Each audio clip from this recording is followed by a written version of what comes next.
Glacier देखना हमेशा से बहुत ज़्यादा फैंटेसाइज करता है। सफ़ेद सफ़ेद सुंदर ग्लेशियर, दूर दूर तक बर्फ। लेकिन क्या हो जब इन ग्लेशियर से खून निकलने लगे? जी हाँ, मैं कोई मजाक नहीं कर रही हूँ। देख रहे हैं आप अजब गजब। वीडियो में हम आपको ऐसे ही ग्लेशियर के बारे में बताएंगे जिनमें से खून निकलता है। स्वागत है आप सभी का, मेरा नाम है मेघा। नमस्कार। धरती पर कई रहस्यों से वैज्ञानिकों ने पर्दा उठा लिया है, तो अभी बहुत से ऐसे हैं जिनके बारे में वैज्ञानिक जानने की कोशिश कर रहे हैं। अब एक और नया रहस्य सामने आया है।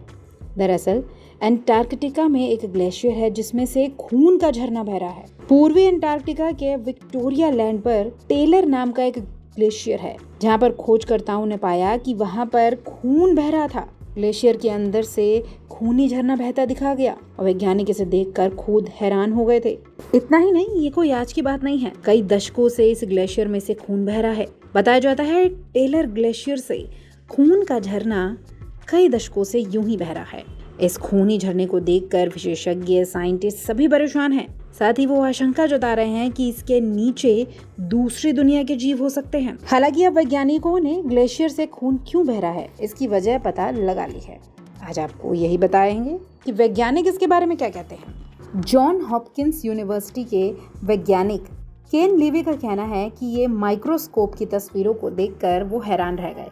उन्होंने बताया कि छोटे नैनोस्फेयर थे और उनमें आयरन भरा हुआ था। प्राचीन रोगाणुओं से छोटे कण आते हैं और इंसान की लाल रक्त की कोशिकाओं में आकर 100वें भाग के बराबर होते हैं। लोहे के साथ साथ नैनोस्फेयर में सिलिकॉन, कैल्शियम, एल्यूमिनियम और सोडियम भी होता है। नमकीन पानी का हिस्सा वो अनोखी संरचना है और ग्लेशियर से फिसलकर ऑक्सीजन, सूरज की रोशनी और गर्मी से मिलते ही चमकदार सब ग्लेशियर पानी को लाल कर देती है। हालांकि वैज्ञानिक पानी में नैनोस्फेयर का पता नहीं लगा पाए हैं।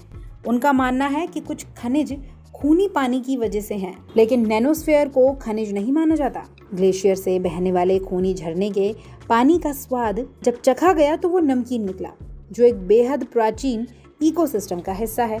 टेलर ग्लेशियर के नीचे बेहद प्राचीन जगह है। खून के झरने को पास से जाकर देखने वाले वैज्ञानिक बताते हैं कि इसका स्वाद बहुत नमकीन था, जिस तरह खून का होता है। और ये ग्लेशियर काफी खतरों से भी भरा है। यहाँ पर आने का मतलब है आप अपनी जान को जोखिम में डालें। ब्रिटेन के खोजकर्ता थॉमस ग्रिफिथ टेलर ने सबसे पहले इस झरने की खोज साल 1911 में की थी। यूरोपियन वैज्ञानिक अंटार्कटिका के इस क्षेत्र में सबसे पहले पहुंचे थे। उनके साथियों ने इस लाल रंग को एल्गी समझा था, लेकिन ऐसा कुछ नहीं था, जिसके बाद इस मान्यता को रद्द कर दिया गया। वैज्ञानिकों ने साल 1960 में पता लगाया कि ग्लेशियर के नीचे लौह नमक यानी आयरन सॉल्ट है। लौह नमक का मतलब है फेरिक हाइड्रोक्साइड। ये बर्फ की छोटी परत से निकल रहा है, जैसे आप पाउच से शैम्पू निकालते हैं, ठीक उसी तरीके से। इसके बाद साल 2009 में एक स्टडी सामने आई जिसमें हैरान करने वाले खुलासे थे। इस ग्लेशियर के नीचे सूक्ष्म जीव होने की जानकारी मिली। इसके कारण ग्लेशियर से खून का झरना निकल रहा है। बताया जा रहा है ग्लेशियर के नीचे 15 से 40 लाख साल के सूक्ष्म जीवी रह रहे हैं। बहुत बड़े इकोसिस्टम का ये छोटा सा भाग है जिसे वैज्ञानिक खोज पाए हैं। वैज्ञानिकों के हिसाब से ये बहुत बड़ी खोज है। एक इलाके से दूसरे इलाके तक की खोज करने में कई दशक लग गए। एक क्षेत्र में आना और रहना बहुत मुश्किल है। प्रयोगशाला में खून के झरने के पानी की जांच की गई तो इसमें दुर्लभ सब ग्लेशियल इकोसिस्टम के बैक्टीरिया पाए गए। इसके बारे में अभी किसी को कोई जानकारी नहीं है। जहाँ पर ऑक्सीजन नहीं है वहाँ पर ये जिंदा कैसे हैं, ये सोचकर सब हैरान हैं। बिना फोटोसिंथेसिस के इस जगह पर बैक्टीरिया जीवित है और नए बैक्टीरिया पैदा हो रहे हैं। इस जगह पर तापमान दिन में -60 डिग्री तक हो जाता है और खून का झरना ठंडा हो जाता है। यह नमक की वजह से जमता नहीं है और बहता रहता है, क्योंकि इसके नीचे आयरन सॉल्ट है।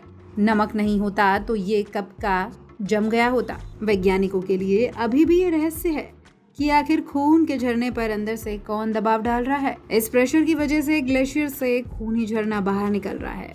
ग्लेशियर के नीचे खून के झरने का स्रोत लाखों साल से दबा है। अगर स्टडी की जाती तो पता चल सकता है कि धरती पर जीवन की शुरुआत कैसे हुई थी। फिलहाल वैज्ञानिक ये खोज देखकर काफी हैरान है। आप हमें जरूर बताएं कि आपने इससे पहले कभी ग्लेशियर से खून निकलते देखा था।